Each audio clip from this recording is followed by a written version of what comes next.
я благодарна всем вам, что вы пришли сегодня в библиотеку на наше мероприятие, посвященное Золотому сечению. Золотое сечение – взгляд на природу гармонии. Откроет наше мероприятие замдиректора нашей библиотеки Крашенинникова Ирина Владимировна. Я очень рада, что сегодня собралась такая довольно взрослая аудитория, потому что тема выставки, которую сегодня представляют наши сотрудники вашему вниманию, очень интересна.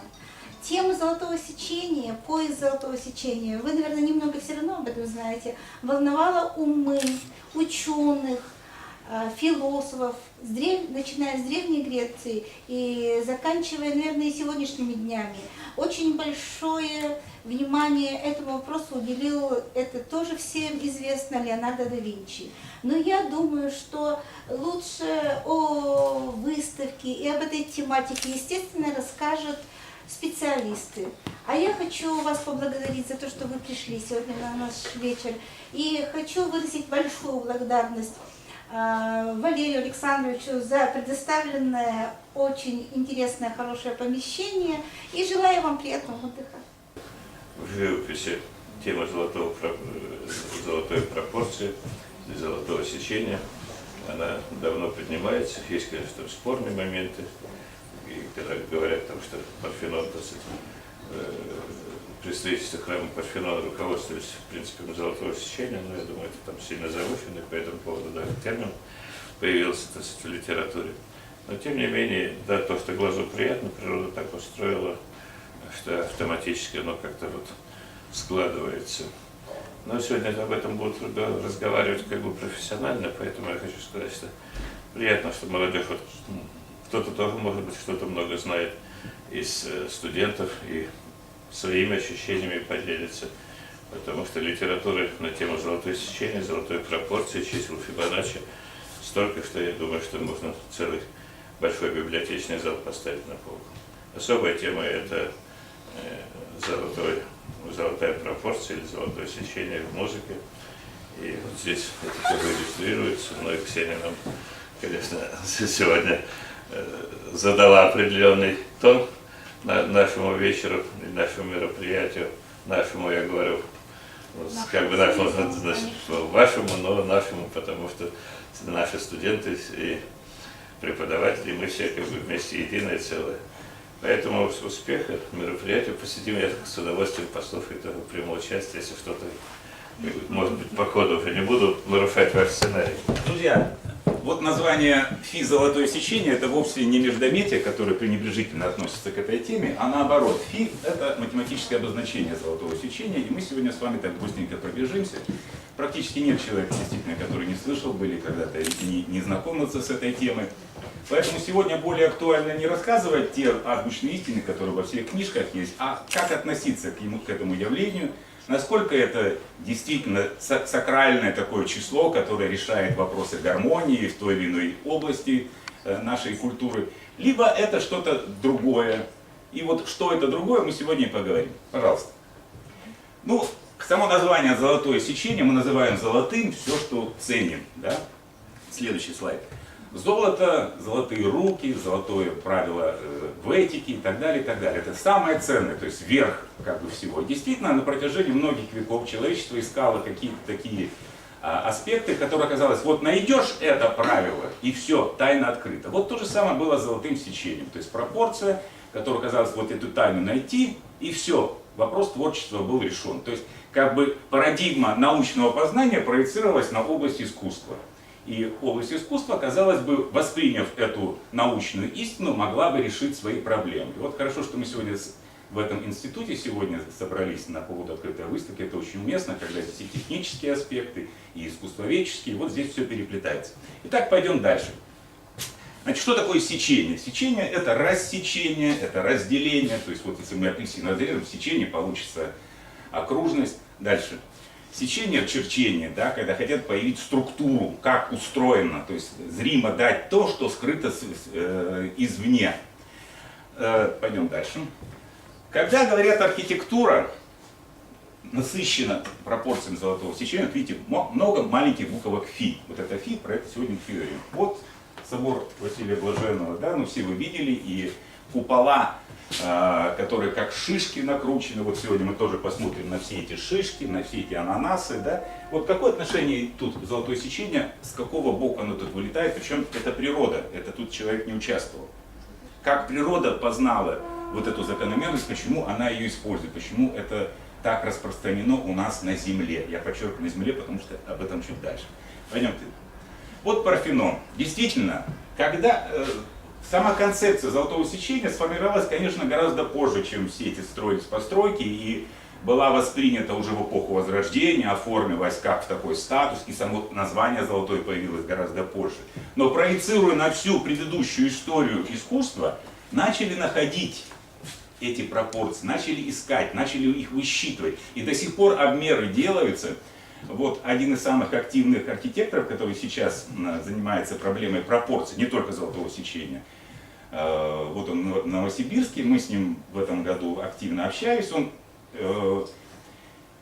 чтобы не предвзято относиться к предыдущим исследованиям, ведь каждый исследователь, вольно или невольно, субъективно или субъективно, подгонял экспериментальные данные под то, что хотел получить. Поэтому он изначально обмеры зданий, а вы знаете, обмер это всегда сопряжено с какой-то погрешностью, это определенные точности измерений. Вот, используя современные лазерные технологии, обмер он в этом году, например, Сакельский собор обмеривал в Санкт-Петербурге.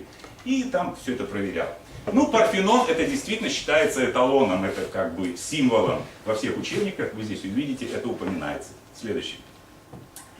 Вот как выявились эти сечения. Вот эта буковка фи, это и есть дробная часть. И вот если за единицу берется вот основание, то все эти фи и степени фи, это значит еще от этой части, еще часть, еще и так далее. Вот они здесь и присутствуют. Следующий.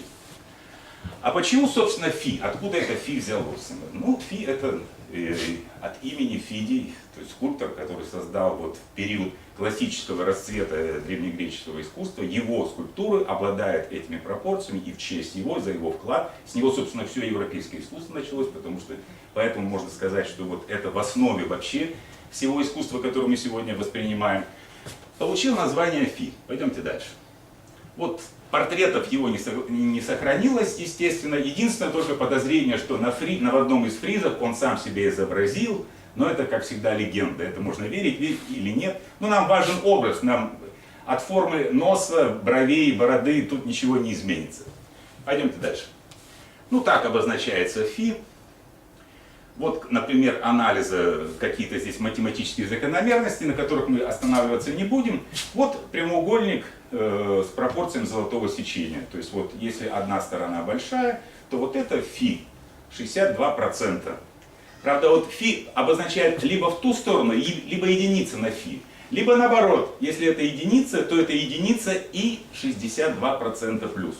Когда я говорю 62%, это надо понимать приближенное значение, потому что фи это иррациональное число, оно не выражается конечным числом чисел, вот точно так же, как другие рациональные числа. Пойдем дальше.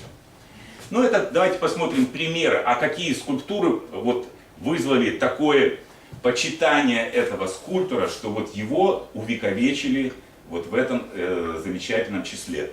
Это примеры его скульптур. Следующий, пожалуйста. Вот видите, огромная скульптура целым архитектурным комплексом возвышается. Это говорит о том, что скульптура вот в те времена, она даже не то, что соперничала с архитектурой, иногда даже давлела над архитектурой, настолько она важную роль играла. Ну, вы понимаете, ни интернета, ни книг, ничего не было в том контексте, который мы сейчас воспринимаем. И вот это зрительное восприятие, оно и было, выполняло ту основную функцию, которую выполняют сейчас другие виды искусства. Пойдемте дальше. Ну, это различные скульптуры Фидия. Следующий. Это уже копии в бронзе отлиты. Сам он в бронзе, естественно, не работал, как это всегда, это римские, все эти скульптуры уже повторялись в бронзе. Пошли дальше. Фрагмент фриза. Тот же элемент скульптуры. Это уже более современная картина, уже как бы изображающая, как автор представлял фриз Парфенона. То есть он занимался украшением Парфенона, он не был архитектором, он был скульптором, он оформлял. И вот те руины, которые мы сегодня воспринимаем как однотонные, белесые, да, они были цветные. То То есть это в цвете греки, они очень жизнерадостно воспринимали жизнь и все это воплощали в ту архитектуру, которую делают. И вот смотрите, это они находятся на высоте, на лесах, высота достаточно большая, и он поднял, ну это, можно сказать, сдача объекта была, да, то есть вот демонстрация этого фриза, они могли детально посмотреть. Пойдемте дальше. Ну это, конечно, уже современная интерпретация. Вот одно из чисел тоже имеет греческое наименование буква π, вы знаете, то есть отношение диаметра к периметру. Но здесь π никакой не Пифагор и не кто-либо другой, это периметр, да? То есть это длина периметра, выраженная в диаметре. Тоже иррациональное число. Значит, дело в том, что очень много усилий математики древности положили на то, чтобы осознать, что такое иррациональность. Вот само слово иррациональность, то есть это непостижимое, да? То есть это то, что не поддается. Вот все числа до этого воспринимались как можно представить в виде дроби, 3/5, там, 5/7 и так далее. То есть все какие-то простые модули, из которых можно сложить. А тут иррациональность. И вот первая проблема была, это когда диагональ квадрата, корень из 2 вычисляли, да? И так и сяк, столько приближений было, пока наконец перестали вот уже пытаться выразить какими-то бесконечно длинными дробами, сказали, все, давайте принимаем, что это иррационально, это какой-то новый сорт числа. И вот после этого уже появились некоторые такие числа, которые настолько важную роль играют в математике, что они получили собственное название. Ну, первое из этих чисел, конечно, π. И φ это вот тоже иррациональное число, оно в десятичном виде, если представить, не имеет конца, оно может вычисляться с какой-то точностью, но такие вещи есть. Есть целый ряд других чисел, пойдемте дальше. Ну, знаете, вот основание натурального логарифма e. Значит, e замечательно тем, что e в степени x это функция, которая не подвластна ни дифференцированию, ни интегрированию, она остается инвариантна, то есть сама себя воспроизводит. Но это для тех, кто математику знает, я думаю, кто-то есть. Ну, а если уж перевести на экономический язык, то вы знаете, например, как начисляются проценты, да, по кредиту или наоборот, там такие вещи. Вот если у вас какой-то вклад, и вам говорят, что у вас 100% годовых, то есть вы 100 рублей положили, и через год вам на 100 рублей должны дать еще 100, да, то есть у вас будет 200 рублей. Но есть такое понятие капитализация. То есть, например, пошел месяц, да, а вы говорите, а давайте не будем дожидаться конца года, давайте мы сейчас начитаем, что уже что-то причитается, да? Она говорит, ну причитается, вот 1/12, давайте кинулись. А теперь от них давайте будем считать процент. Ну ладно, давайте так. А если мы будем каждый день капитализацию делать, то есть на 365 разделим все, придали, а следующий день уже с учетом того, что накапало. Так вот, если мы вообще до секунды, вообще до бесконечности раздробим этот год капитализации 100%, так Е это и есть та прибыль. Вот если бы просто без капитализации мы в 2 раза увеличили свой доход, да, то есть вот было 100, стало 200, а так 2,7. Вот приблизительно, и там пошли другие бесконечные дроби. То есть почти в 3 раза вот это дает капитализацию. Но это как бы оттенок. Это по поводу иррациональности. Пошли дальше. Как вычисляется φ? Вот тут первые числа вот этого золотого сечения или золотой пропорции. В зависимости от того, что мы делаем с этим числом, мы называем либо это сечение, либо пропорция. Это одно и то же. Значит, ну, грубо говоря, вот для бытовых нужд вполне достаточно сказать, что это 62% добавляется на единицу, либо наоборот, от единицы берется 62%. Если это единица, то вот это 62%, если это единица, то это единица плюс 62% еще. Вот такая штука. Идемте дальше. Вот этот прямоугольничек, в чем его особенность, вот в чем его замечательно, почему именно эта пропорция так в себя сфокусировала. Если мы посмотрим на пропорцию, на отношение, вот те, кто дизайном художественных писателей, вот соотношение большой и малой стороны, и вычтем квадрат, да, вот это А, то оставшаяся часть, вот Б к А относится точно так же, как вот повернутый на 90 градусов. То есть вот диагонали этого прямоугольника и вот этого, они перпендикулярны. То есть они самоподобны. Понимаете, если далеко не любой прямоугольник, если мы отрежем часть, он может быть там уже, толще, шире, да, а это вот как раз точно именно он. И отсюда вытекает очень много таких красивых математических закономерностей. Это число играет, оно переливается, как бриллиант всеми гранями. Пойдемте дальше. Вот смотрите, закономерность. Вот если мы это число перевернем на себя, да, ну, в данном случае это 1,62. 1,62 становится меньше единицы. И как раз становится 62%. Единица плюс 62%, мы вот это единица плюс 62% получаем. Вот смотрите, какая бесконечная такая вот красивая конструкция. Это корень из единицы плюс корень из единицы и так далее, и так далее, и так далее. Она конечна и равна как раз вот этому 1,62. Или вверху соотношение. Это все одно из другого вытекает, но очень интересно играет и используется в различных таких вот соотношениях, которые уже чисто математически выполняют функцию. Пойдемте дальше. Как же, вот мы смотрим живопись, как это было востребовано, как это востребовано сейчас, как это практически используется. Ну, конечно, никто не бегает с линейкой, хотя и с линейкой тоже можно бегать, не проверяет, как там, где что находится, но даже вот уже сейчас можно говорить, более популярная это не живопись, а фотография. Фотографией мы занимаемся все, поскольку у всех сотовые, время от времени нажимаем на кнопочку, да? Если взять вот спектр всех фотографий, которые удачны, мы же ориентируемся на гармонию, да, удачны, то очень часто вот эти черные точки это фокусы, концентрация внимания. По центру мы очень редко, только на паспорт фотографируемся по центру, да, так смотрим прямо, в анфас, в лобешник и все. То есть на паспортном контроле проверили и все. А если какая-то художественная вещь, то вот это вот смещение, и вот сколько, с одной стороны, и от центра отойти, но в то же время и недалеко, чтобы не перевесило, баланс какой-то был. Вот эта гармония, она здесь и присутствует. Давайте посмотрим ряд картинок, пойдемте дальше. Вот наугад несколько фотографий, пошли дальше. Ну вот, например, пропорции человека, это к этому мы еще вернемся. Дальше, дальше, дальше. Это специально не подстраивались. Еще. Ну вот здесь вот уже начинается, я называю это схоластикой, когда уже излишнее рвение математизировать искусство начинает там уже где какая закорючка, это уже словоблудие, то есть это уже не то. То есть надо четко понимать, что это импульс, это направление, это вектор, но отнюдь не траектория, по которой нужно перепроверять все произведение искусства.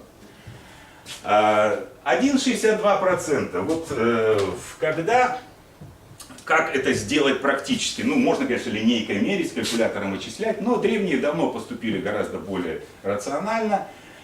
Когда откопали в Помпеях вот эти руины, да, нашли циркуль. Циркуль оказался золотого сечения. Как он устроен? Вот это точная копия такого циркуля. Если мы берем базисный какой-то размер, да, то вот эта сторона, это точно золотое сечение, 62% это потому что отношение вот этих вот плеч этого циркуля. И наоборот, если это вот это, то соответственно 1,62%. То есть с этим можно тут перемерить все, что угодно. Берем основу, проверяем, где находится это золотое сечение. Можно какую-нибудь девочку? Можно? Девушка. Мы сейчас проверим, какие студенты здесь у нас. Студенты, да? Вот говорят, что пропорции, вот Фидий создавал великолепные скульптуры, которые подчиняются вот этому золотому сечению. Да? Хотя Фидий там не лазил с циркулем, он от чутья все это шел, но он это выражал. Это настолько художественно было, настолько эмоционально, настолько психологично и образно, что это стало как бы отправной точкой всего искусства. То, что это значит. Вот смотрите, давайте посмотрим. Вот согните, пожалуйста, в локте, локоть. Вот я меряю расстояние от сгиба локтя до среднего пальца. Да? Вот у меня золотое сечение. Теперь смотрите. Это точно вот до ладони. То есть посмотрите на свою ладонь. Вот эта ладонь отсекает у вас от локтя вот это золотое сечение. Вот это 62%. Значит, уже девушка золотая, да? Уже требует повышенной стипендии. Теперь смотрим. Давайте саму ладонь померяем. Вот ладошечка, да? А теперь посмотрим. Вот от ладошечки до основания пальца. Это золотое сечение. Теперь давайте пальчик померяем. Вот пальчики, две фаланги. Это золотое сечение. Умница, золотая девушка. Итак, можете все проверить, кто захочет. Но золотое сечение, оно связано не только с плоскостными вещами. Это объемные вещи. Вот вы знаете, многогранники, идеальные многогранники, да, Пифагоровы тела. Сколько их? Художники должны знать. когда из правильных граней ограничивают пространство и возникает многогранник. Сколько их? Их не так много. 5 штук. Значит, вот смотрите, берем 3 одинаковых вот, золотых прямоугольника, да? И делаем их перпендикулярно друг другу.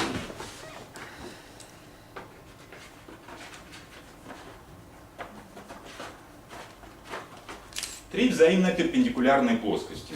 Ну, казалось бы, ну и что? А вот если вершины мы посмотрим, это все правильные треугольники. Их как раз 20 граней. Это икосаэдр. Это последнее Платоново тело. Правильный многогранник.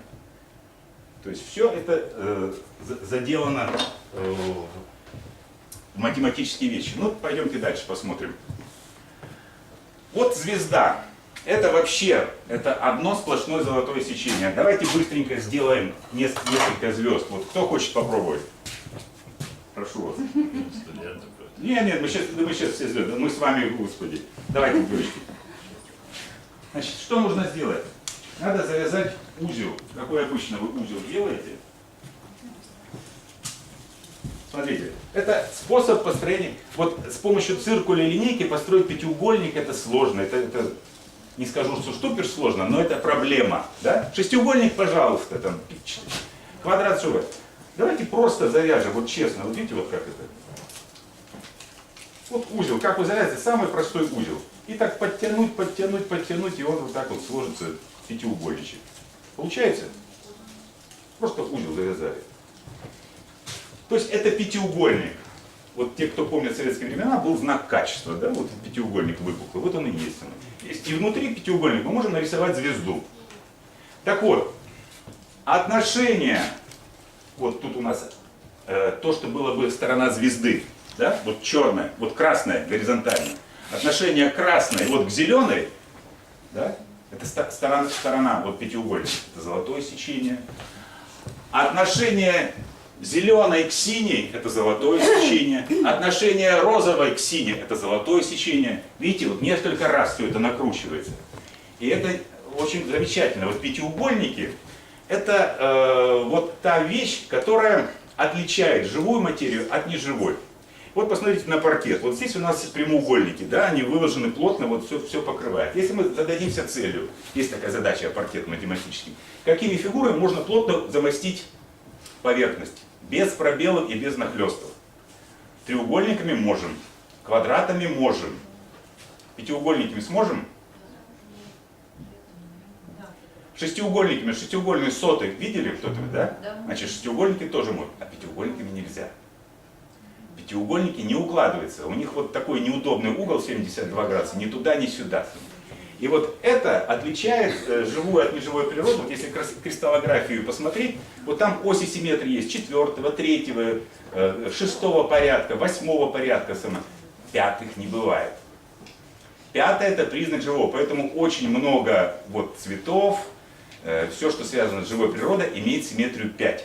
Да? Вот все яблони и груши это 5. Но это так. Следующий слайд, пожалуйста. Ну вот пропорции. Вот если вы встанете, найдете место вашего пупка, то вот от высоты головы до макушки вот это и есть вот золотое сечение, 62%. Вот казалось бы, мы все такие разные, уникальные, неповторимые, да, кто-то там разной конституции, разного телосложения, там, возраста, а вот эта пропорция соблюдается во взрослом виде. У детей эта пропорция другая, то есть когда дети растут, у них пропорции меняются. А вот начиная там с 18 лет уже практически сохраняется. Идем дальше. Ну и вот напрямую с золотым сечением связана спираль. Это логарифмическая спираль. То есть вот за один виток она увеличивает свой диаметр в раз. Есть арифметическая спираль, да? Если вы возьмете коврик там какой-то скручивать, то это будет арифметическая спираль. На толщину коврика у вас каждый виток будет накручиваться. Это просто логарифмическая спираль. А если в раз, то это логарифмическая спираль. И вот здесь как раз вписаны вот в прямоугольник золотого сечения, видите, квадрат один, квадрат другой, квадрат третий, и так все квадратики сходятся. И вот эти спирали чрезвычайно распространены, да, то есть вот все ракушечки, все улиточки, все они вот такие. Но тут еще одна есть тайна, почему не все левые. То есть одной ориентации. То есть у нас нет, так чтобы симметрично были. Но это уже отдельно, это называется хиральность мира. Хиро — это рука, хирург, да, хиромантия. И вот левое и правое — это вот такая вот тайна, почему наш мир хирально несимметричен. То есть если у нас человек, вот белки, взять у него все поменять, то он не сможет жить, он не сможет усваивать эти белки. То есть он умрет. Вроде все просто симметрично. Он пройдет сквозь зеркало, станет зеркальная комната, копия наша жить в этом мире не сможет. Потому что все белки тоже имеют определенную закрутку, спиральность. Пойдемте дальше. Вот эти ракушечки, вот мы смотрим наутилусы. Дальше. Можем на себе эти ракушечки, вот не случайно раковина ушная называется, да? Следующий. Ну, это уже чисто такие изобразительные вещи, как это. Это вообще-то не спираль, это винтовая линия. Да, вот технически вот то, что болт, спираль накручена, спираль. Но в перспективе, когда смотрим, она становится уже логарифмической спиралью. На картинке, на плоскости, проекции на плоскость. Дальше. А вот мы начинаем уже применять вот эту пропорцию, вот эти 62%, глядя на окружающую нас. И, конечно, произведение искусства, самые знаменитые, то есть вот эта вот голубенькая часть — это 38%, беленькая — 62%, и вот тут, где хочешь, начинаем искать. Пойдемте дальше. Вот тот же любимый Парфенон посмотрели, да? Идем дальше. А давайте посмотрим Ижевск. Что нам где-то Парфенон сказать? Давайте родные пенаты посмотрим. Пойдемте дальше. Ну, для того, чтобы смотреть, надо развернуть плашмя, потому что художник работает с планшетом, и пропорции закладывает туда, конечно, с планшета. Мы все видим в ракурсе, снизу, в искаженном виде. Вот эти ракурсные искажения убираем, переводим на плоскость. И после этого начинаем анализировать. Хотя наш мозг, да, мы, находясь на улице Пушкинской, смотрим и все это видим, чувствуем эти пропорции. Пойдемте дальше. Вот выберем одно из зданий и посмотрим, что у него, чего тут есть. Пошли дальше. Вот бац, и как раз вот эти 62% это вот ложный карниз, промежуточный карниз, и он на всех вот этих вот сталинских домах 54 года построения в Ижевске, он присутствует. Это уже не так, как Фидий чувствовал, это уже закладывалось осознанно. Вот тот же архитектор Орлов, это просто осознанно закладывается. Это вы можете найти и в библиотеке Ленина, старое здание, которое у вас стоит, и в кинотеатр «Дружба» и так далее, и так далее. Во всех вот сталинских высотках и домах, Воткинских, где вы, в Можге, где угодно, в Москве, это все присутствует. Пойдемте дальше. Ну тут я хочу показать, что ни одним золотым сечением архитектор оперирует, когда начинает приводить все в гармонию. Пойдемте дальше еще. Вот, например, характерно, видите, большие диагонали, пересекающие. Это формат не золотого сечения, то есть сам прямоугольник. Это только вот по высоте золотое сечение. Видите, как бьется вот здесь фронтончики все эти, отбиваются, все эти углы. Это говорит о том, что архитектор закладывает много связей, он устанавливает гармонию. То есть гармония, собственно, и переводится как связи, зримо воспринимаемые. Пойдемте дальше. Ну, тут еще дополнительные эти вещи. Дальше смотрим. А вот как было в Риме. Расцвет ордерной системы, которая восприняла от древних греков все это и пышно расцвело. В отличие от сталинского ампира, который был чисто декоративный. Потому что то, что внутри творится, хотя мы и называем, что это сталинки, это повышенная комфортность, там действительно потолки большие, да, но структура здания и его фасад никак не связаны. Вот есть такое понятие архитектоника, да, она здесь нулевая, то есть никакая. Вот что хочу, то и налеплю. Здесь выступ, здесь, ну только вот балконы и оконные проемы меня фиксируют, что я не могу поперек них, хотя иногда и делают и поперек них какие-то линии проводить. То есть у нас наружный, парадный, торжественный стиль, он так и задумывался.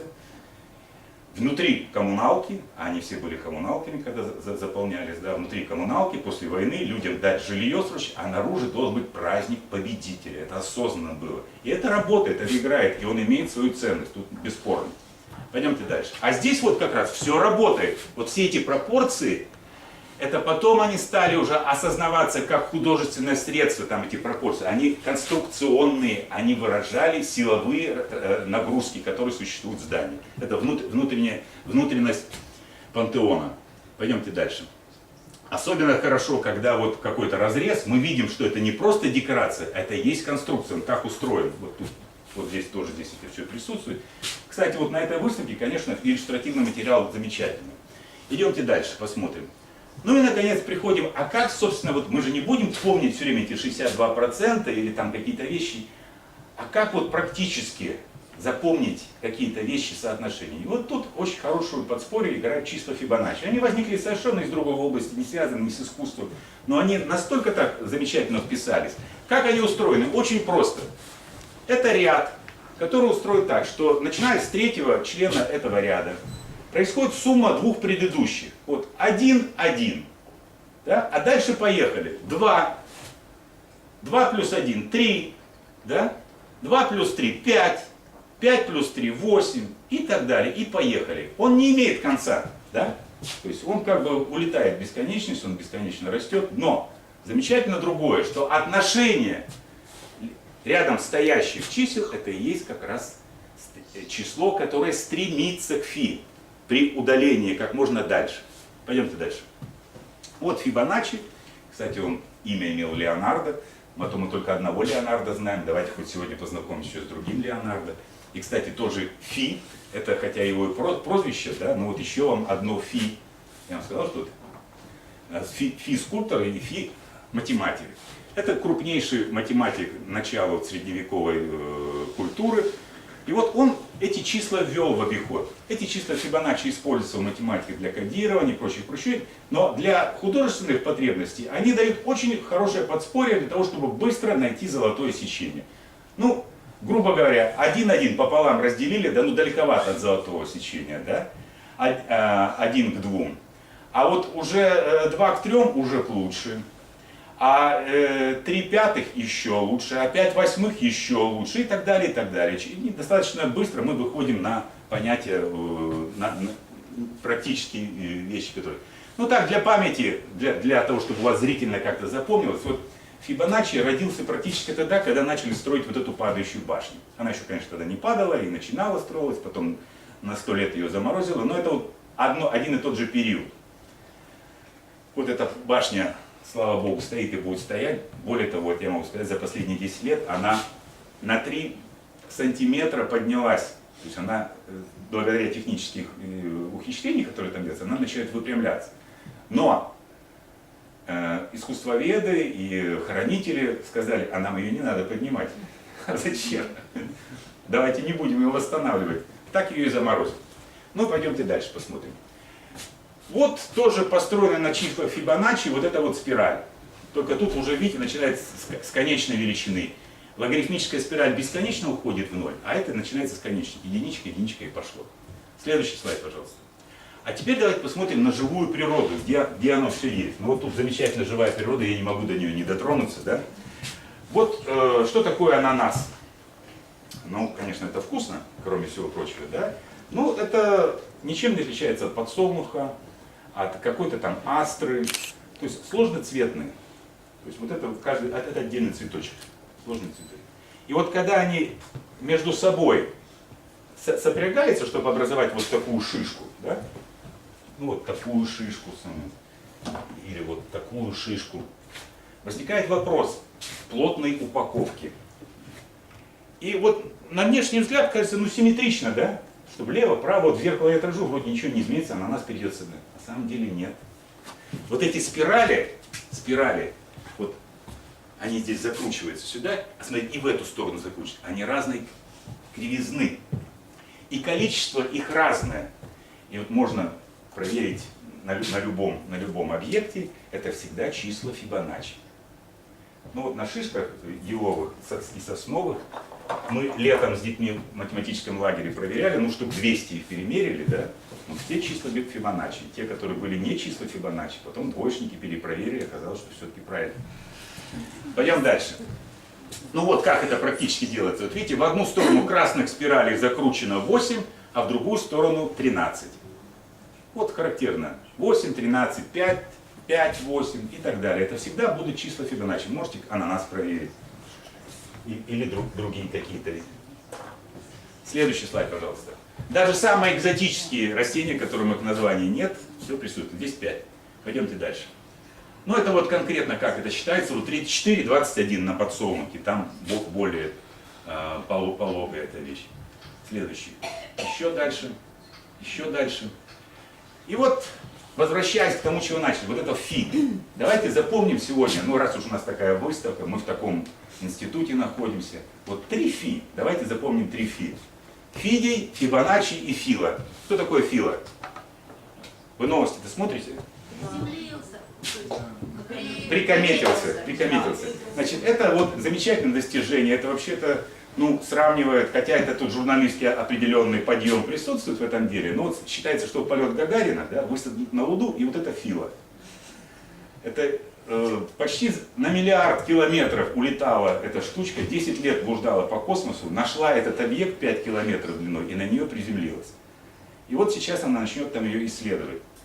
И вот эта вот Фила, ну, название это тоже оттуда из мифологии, из Египта, это не суть важно, дает нам такую замечательную возможность увидеть то, что находится на ранних стадиях, потому что это законсервированное вещество, из чего создалась вся наша Солнечная система. Следующий слайд, пожалуйста. Вот этот снимок, который она ночью передала сюда. Вот сегодня, 13 ноября, это день, Международный день слепых. Да? При всем уважении к слепым, это, конечно, очень важно и всячески способствовать для того, чтобы они социально чувствовали свою защищенность. Давайте еще и сделаем день зрячих. Зрячих, которые пользуются тем, что мы можем видеть. И видеть не просто смотреть, но еще и видеть, понимать. И золотое сечение дает нам один из таких маленьких моментов, преимущества, распознать эту вещь, красоту живого, всего того, что нас окружает. Вот эта глыба, да, тут никакого золотого сечения нет. Вот все снимки с космоса, наоборот, должны вас стимулировать к тому, чтобы радоваться, что мы живем на планете Земля, стараться ее как можно лучше сохранять и наполнять своим творчеством. Удачи вам. Спасибо. На самом деле, действительно, преимущественно о золотом сечении говорят прежде всего в визуальных видах искусства, живопись, скульптура. Что касается музыки и литературы, тут есть такие, скажем так, дискуссионные точки зрения. Правомерно ли вообще в таких видах искусства выделять подобное, поскольку ну, они скорее длятся во времени, да? Про музыку я говорить не буду, поскольку я не специалист, я скажу только про литературу. Исследования действительно есть, их не очень много, правда, и проводились они, естественно, все уже в нынешнем 20 веке, когда ученые-литературоведы заинтересовались вот, то есть мы слышим, преимущественно, конечно, это относится в первую очередь к поэзии. Когда мы слышим действительно гармоничные стихи, когда мы слышим, вот, воспринимаем, да, вот на слух вот эту вот звучащую гармонию, и, естественно, народ тоже решил, нельзя ли ее поверить алгеброй. Ну, а поверить алгеброй оказалось можно. И в первую очередь взялись за Пушкина. Ну, как же наше все. И действительно, желающие найти у Пушкина золотое сечение вполне себе смогли это сделать. Препарировали они в первую очередь, конечно, лирику и пришли к выводам, что не все, естественно, но наиболее, как бы это сказать, ключевые для творчества Пушкина произведения содержат в себе золотую пропорцию, вот опять же, скажем так, в разных ее видах. Например, Евгений Онегин. Все мы знаем, да, что роман состоит из 8 глав. И в каждой главе исследователи находят, ну, скажем так, утверждают. Я, поскольку сама этого не проверяла, как бы, то не буду, как бы, скажем так, голословно утверждать, что да-да-да, это правда, но тем не менее вот, утверждают, что ключевой момент, кульминационный момент каждой главы в соотношении слов и стихов я имею в виду сейчас вот строчку, это называется стихом в литературоведении, весь текст это стихотворение, то есть тут их путать не надо. Так вот, ключевой момент, кульминация стиха или вот говоря про Евгения Онегина, главы, приходится как раз в процентном соотношении на вот эту точку золотого сечения, на, как Сергей Васильевич сказал, ну, условно так, 62%, да, вот. Что касается прозы Пушкина, я встретила информацию о подобном анализе пиковой дамы. И точно так же был исследован весь текст и каждая глава по отдельности. И точно так же исследователь утверждает, что каждая глава и весь текст в целом подчиняются вот этой вот золотой пропорции. Кульминация каждой главы и кульминация всей повести, «Пиковая дама» — это повесть, приходится на точку золотого сечения. Конечно, действительно, может быть, в какой-то степени исследователь получил те результаты, которые хотел получить. Поэтому, в общем, я, наверное, не буду утверждать, что вот первое попавшееся стихотворение вы возьмете и прям вот тут же вот обнаружите. Нет, действительно, наверное, в каких-то гениальных вещах это можно найти. Тем более, что чем подтверждает исследователь свою теорию о том, что Пушкин осознанно или неосознанно все-таки вот использовал вот это, ну, скажем так, правило, тем, что в его письмах неоднократно встречаются утверждения о том, что поэзия — это не только вдохновение, что в поэзии много есть и от геометрии. То есть, что логика поэзии и точность, и какая-то, ну, скажем, не знаю, ну, расчетливость, условно говоря, в подборе, построении строки, слога, слова тоже не чужда. Ну, вот, может быть, исследователи правы. Кроме Пушкина, анализу также были подвергнуты Лермонтов. Вот конкретно я встречала разбор стихотворения Бородино, и точно так же стихотворение, исследователь делит стихотворение на две части. Первая ко второй имеет вот это вот отношение золотой пропорции. Как я уже сказала, дискуссионный это вопрос, действительно, и далеко не все признают существование, в принципе, вот, скажем так, не все эту теорию, не все эту точку зрения поддерживают, не все исследователи. Есть и оппоненты, которые утверждают, что, ну вот, действительно, люди просто увидели то, что захотели увидеть. Кто из них прав? Я на этот вопрос ответить не могу, поскольку сама не занималась исследованием этой теории, но тем не менее, вот внутренне, как бы, да, как-то чисто интуитивно, я считаю, что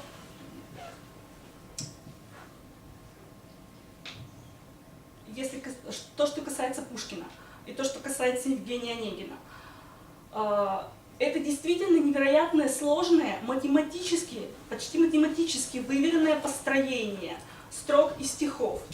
Те, кто немножко еще помнит школьный курс, да, помнят, что состоит он из онегинская строфа, есть такое понятие, да, что она состоит из 14 стихов, из 14 строчек, что они особым образом рифмуются, и, скажем так,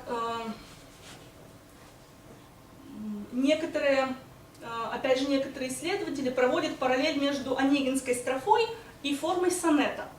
Так вот, форма сонета, опять же, по утверждениям тех, кто изучает золотое сечение в литературе, форма сонета — это как раз вот идеальная иллюстрация того, что золотое сечение в литературе действительно присутствует. Членение на 2 четверостишия и 2 трехстишия конечных в сонете, там тоже 14 строк, напоминаю.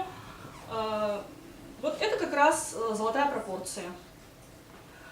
Ну, что я могу сказать? Наверное, Наверное, это будут исследовать дальше, потому что вот буквально, готовясь к этому выступлению, я нашла целую диссертацию на эту тему. То есть проблемой этой люди занимаются, и, наверное, в этом что-то есть. И если вы сами вдруг захотите просто почитать знакомые какие-то любимые стихи, обратите внимание еще на такой момент, опять же, по утверждению исследователей, которые занимаются золотым сечением в литературе. Если акцент в стихе падает на примерно середину третьей строфы в четырех четверостишиях, вы нашли золотое сечение. Ну, на паре стихотворений я проверила. Ну, я брала Ахматову, я люблю Ахматову, и Пушкина. Работает. С детства, значит, давая в руки скрипку, начинали учить математике. Моцарт и Бах.